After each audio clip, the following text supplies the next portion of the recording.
મિત્રો હતો તો કાકાના ઘરે, પણ કાકાના જૂના ઘરે આવવું પડ્યું. કેમ? કારણ ચાવી આટલી મિત્રો હતી એટલે આપણે પાછું આટલે આવવું પડ્યું જૂના ઘરે. ચાવી લીધી છે મિત્રો. હવે આપણે નીકળી જઈએ જે જગ્યાએ 2 ફૂલ ડેઝર ભરેલા છે ને ટ્રક પડ્યો છે એ જગ્યાએ ફટાફટ. મિત્રો જાતા જાતા રાત થઈ જશે એટલે વિડીયો કન્ટિન્યુ જો લાઈકનેસ ભાઈ જરૂરથી કરી દેજો.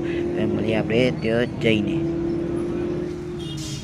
ફાઇનલી મિત્રો આપણે પહોંચી ગયા છે ને જે પ્રમોને કીધું હતું એ પ્રમાણે રાત પણ થઈ ગઈ છે ને વરસાદ પણ ચાલુ છે મિત્રો.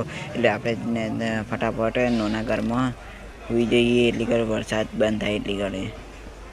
વરસાદ પણ રૂકી ગયો હતો મિત્રો. હવે પહોંચી ગયા છે આપણા ટ્રકને 2 મોટા બુલડોઝર અંદર ભરેલા. આટલો મોટો લોડ ખેંચી ગયો છે ટ્રક કે નહીં ખેંચી ગઈ તો હવે રોમ ભરોસે છે.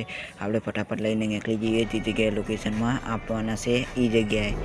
વિડીયોમાં કન્ટિન્યુ જો લાઈક સબસ્ક્રાઈબ જરૂરથી કરી નાખજો. તો કાલનો વિડીયો દેખવાનું ના ભૂલતા. સબસ્ક્રાઈબર બટન દબાવી નાખજો. આટલેથી વિડીયો પૂરો કરી દઈશ. જય સતી સુખતા.